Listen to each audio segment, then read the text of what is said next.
The dusty wind whipped through the marketplace, carrying the scent of olives, sweat, and something else, the unmistakable temps of change. A denarius, freshly minted with the Emperor Tiberius's profile, glinted in the harsh Judean sun as it was exchanged for a measure of grain. This seemingly simple transaction, unremarkable to the casual observer, was a tiny ripple in a vast, complex economic system that underpinned an entire empire. It was a system built on ancient traditions, Roman might, in an uneasy coexistence that, even then, was showing the first cracks of revolution. This single coin passing from hand to hand was a testament to how the world of money, power, and faith was being irrevocably reshaped, not by grand decrees, but by the daily struggles and aspirations of ordinary people in a land far from Rome's imperial heart. Life in Judea, during the time of Jesus, revolved around agriculture. The rhythm of the seasons dictated everything, from planting barley and wheat to harvesting grapes and olives.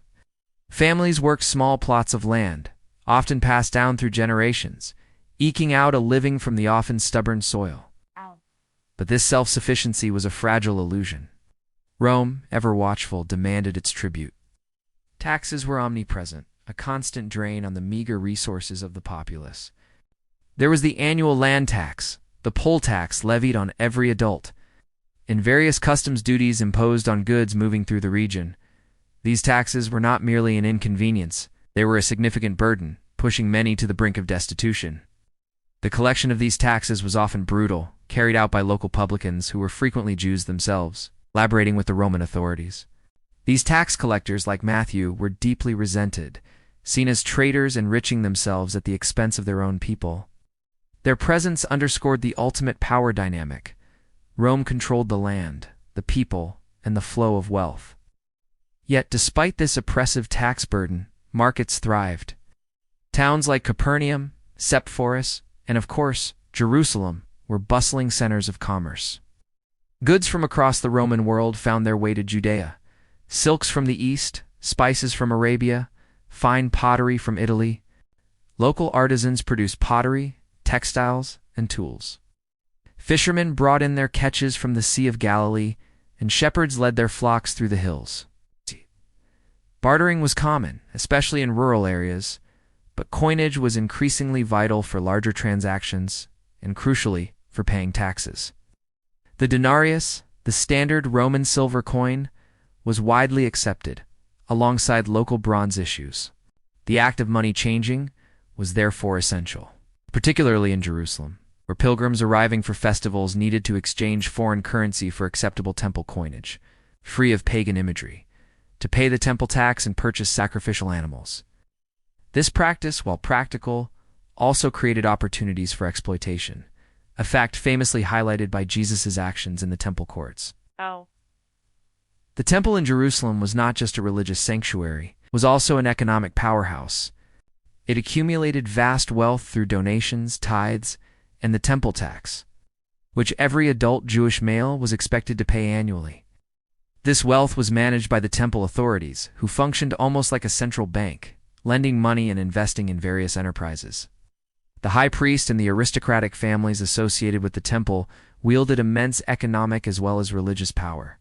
This concentration of wealth and power within the temple elite contrasted sharply with the poverty experienced by many ordinary people, creating social tensions that simmered beneath the surface of daily life. The offerings of pigeons and doves stipulated for the poor who could not afford a lamb illustrate this stark economic divide woven into the very fabric of religious practice. Land ownership was another crucial aspect of the economy, and it was a source of constant tension. While some families held ancestral lands, Roman conquest and economic pressures led to significant changes in land distribution. Large estates, latifundia, were increasingly common, owned by wealthy absentee landlords, often Roman citizens or Hellenized Jews. These estates were worked by tenant farmers or slaves, creating a stratified agricultural system where a few prospered, while many struggled to maintain their independence. Debt was a pervasive problem. A bad harvest, unexpected illness, or excessive taxation could force a farmer into debt. If they couldn't repay, they might lose their land. or even be forced to sell themselves or their children into temporary servitude to settle their obligations. The concept of Jubilee years where debts were to be forgiven and land returned was an ancient ideal that offered a glimpse of economic justice, but its practical application in this Romanized world was often compromised, if not outright ignored.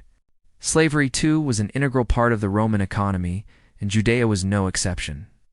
Slaves performed a wide range of tasks, from agricultural labor to household service, and even skilled crafts.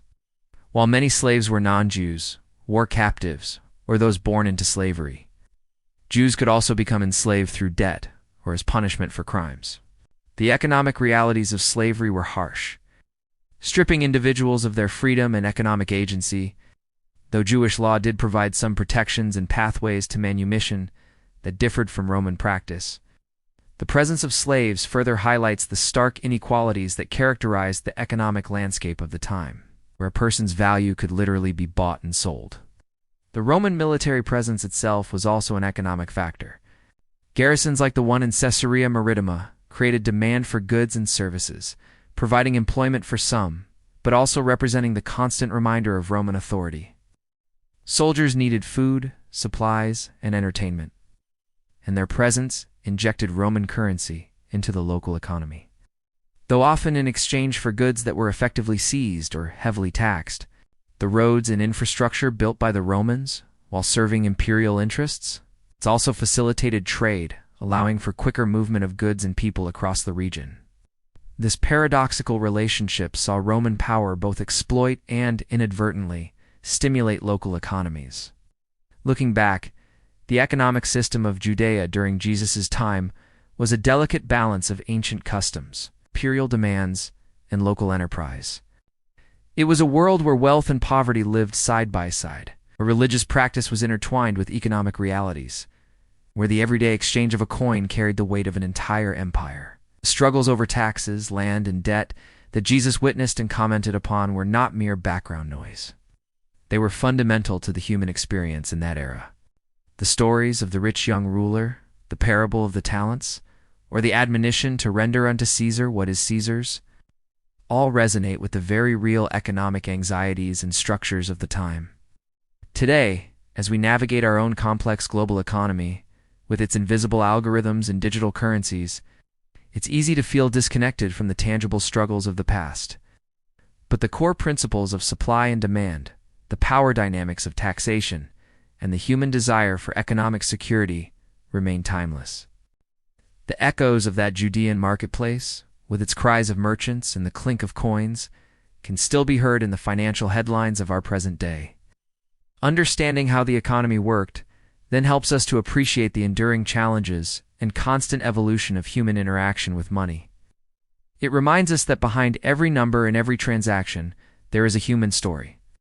Join us in the Money History Lab by subscribing for more stories behind the money.